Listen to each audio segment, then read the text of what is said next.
तो hello friends, आपका जाके हमने पिछले वीडियो में आपका ये पढ़ लिए थे, क्या बोलते हैं इसको,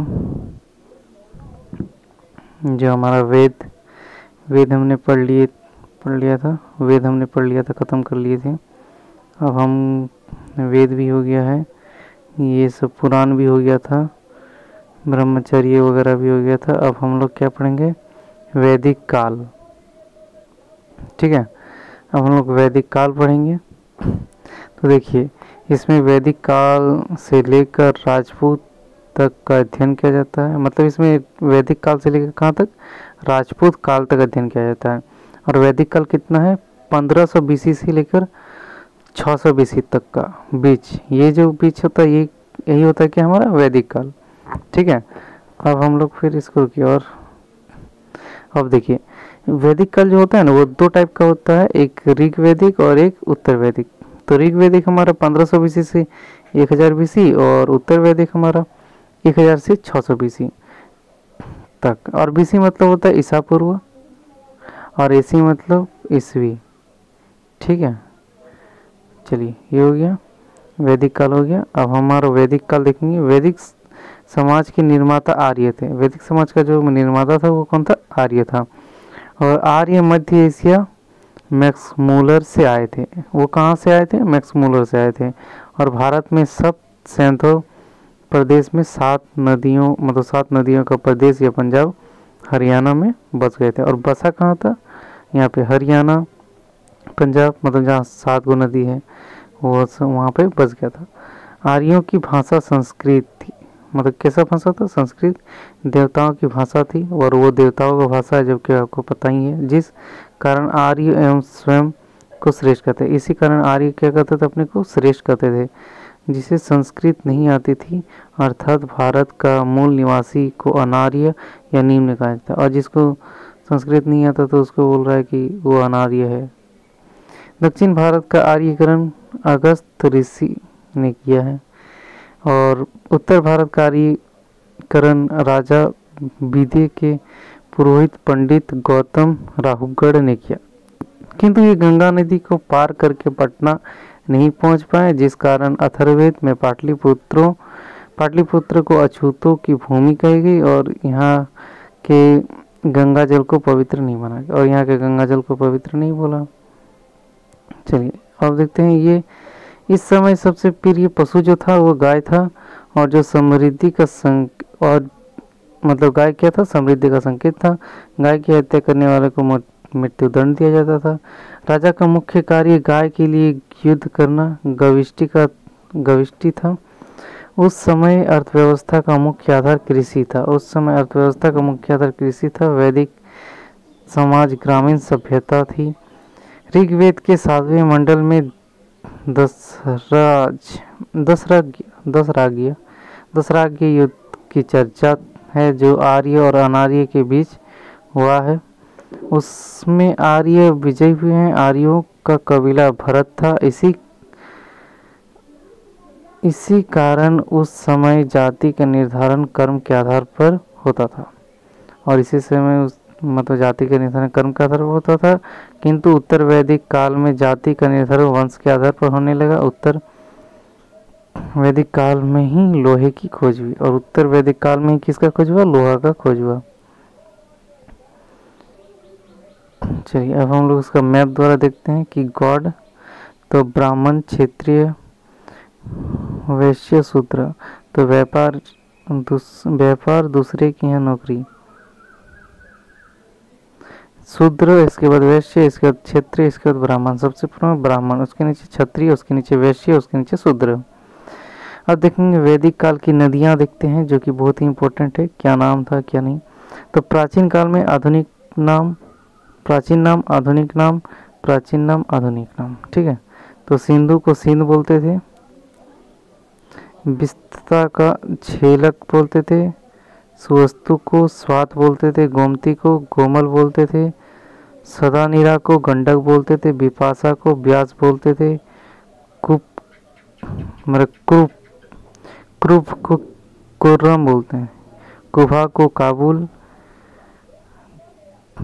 द्वीति को घग्गर, पुरुषनी को रावी, शतुद्री को सतलज, आस्किनी को चिनाब, सुषमा को सोहन, विपाशा को ब्यास। ये सब उसका नाम, आधुनिक नाम था। वैदिक साहित्य में सर्वाधिक चर्चा सिंधु नदी की है क्योंकि यह सबसे महत्वपूर्ण नदी थी। वैदिक काल के देवता इंद्र ये सबसे महत्वपूर्ण थे। इसकी चर्चा 250 बार हुई है। इन्हें युद्ध तथा वर्षों का मतलब वर्षा का देवता कहते हैं। इन्हें पुरंदर भी कहते हैं। अग्नि, इसकी चर्चा 200 बार है। इसके बाद आपका वरुण वायु, सोम जल का देवता, मारुत तूफान का देवता, रुद्र ये सबसे क्रोध वाले देवता थे। इन्हें पशुओं की देवता कहते हैं। विष्णु संरक्षक एवं पालनकर्ता, पूषण पशुओं का देवता। गविष्टि का अर्थ होता है गाय के लिए किया गया युद्ध। सीता का अर्थ होता है हल से जोती गई जमीन पर पड़ा निशान। इसके बाद हम लोग देखेंगे वैदिक काल। वैदिक काल की सामाजिक व्यवस्था। इस समय सबसे बड़ा पद राजा का होता था जिसे जनता चुनती थी। राजा किसी भी निर्णय लेने से पहले विभिन्न समितियों में बैठकर इसकी चर्चा करता था। वैदिक काल के 3 प्रमुख संगठन थी। सभा, यह निम्न साधारण लोगों का संगठन था, उसकी चर्चा 8 बार है। समिति, ये उच्च वर्ग लोगों का संगठन है, इसकी चर्चा 9 बार है। विदत, यह सबसे महत्वपूर्ण संगठन था, इसकी चर्चा 122 बार हुई है। सभा तथा विदय में भाग लेने की अनुमति महिलाओं को भी थी। वैदिक समाज की सबसे छोटी इकाई गांव थी जिसके मालिक को ग्रामिक कहते थे। सबसे बड़ी इकाई जन थी जिसके मालिक को राजन कहते थे। उत्तर वैदिक काल में लोहे की खोज हो जाने के कारण कृषि तथा अर्थव्यवस्था में तेजी से परिवर्तन होने लगा और समाज धीरे धीरे ग्रामीण सभ्यता से नगरीय सभ्यता की ओर अग्रसर होने लगा। जन का आकार बढ़कर जनपद हो गया और ये जनपद आगे चलकर महाजनपद का रूप ले लिया और ये आगे चलकर महाजनपद का रूप ले लिया। महाजनपद का काल सिंधु सभ्यता के बाद दूसरी नगरीय सभ्यता थी। भारत में कुल 16 महाजनपद हुए हैं जिसकी चर्चा बौद्ध ग्रंथ अंगुत्तर निकाय में है। 16 महाजनपद में सबसे समृद्ध और सबसे शक्तिशाली महाजनपद मगध था जो आगे चलकर इन जनपदों पर अधिकार कर लिया।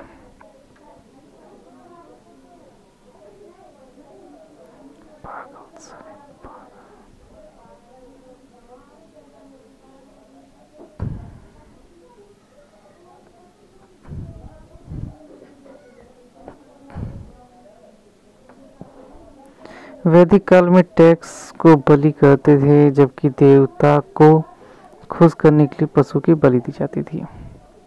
इस समय घड़ा, मनका और मृदभांड 4 प्रकार के होते थे। धूसर मृदभांड, काला मृदभांड, लाल मृदभांड, मिश्रित मृदभांड।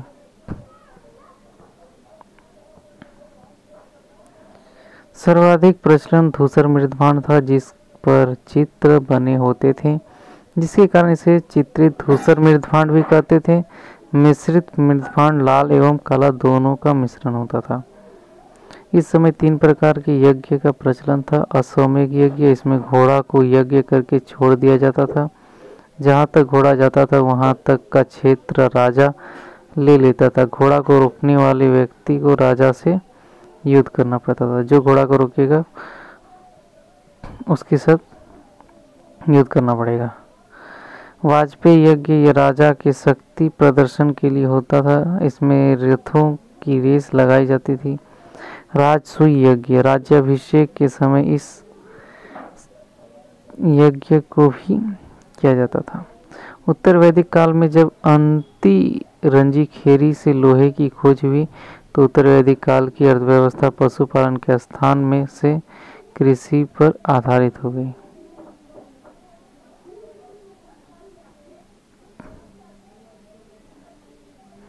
इसके बाद कृषि पर आधारित हो गया। तो वैदिक काल में षष्ठ दर्शन के लिए दिए गए हैं सांख्य दर्शन कपिल, व्याय दर्शन गौतम, योग दर्शन पतंजलि, वैशेषिक दर्शन कनाद, उत्तर मीमांसा वादरायण, पूर्वी मीमांसा जैमिनी। गौतम बुद्ध के अधिकार उपदेश सांख्य दर्शन के लिए गए हैं, सांख्य दर्शन से लिए गए हैं मतलब।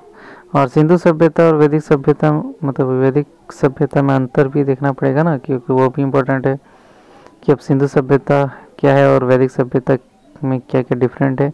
ये सिंधु सभ्यता नगरीय थी, वैदिक सभ्यता ग्रामीण थी। सिंधु सभ्यता मातृसत्तात्मक थी, वैदिक सभ्यता पितृसत्तात्मक। सिंधु सभ्यता प्रमुख पशु बैल और वैदिक सभ्यता प्रमुख पशु गाय।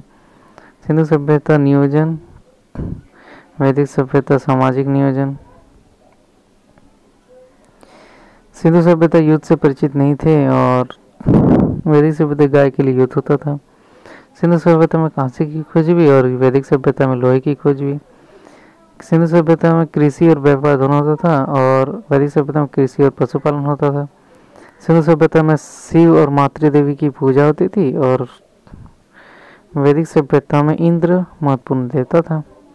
तो ये था हमारा आज का, और वन लाइनर बहुत बड़ा है हमको लग रहा है, न कर दे टाइम पे देखने दीजिए।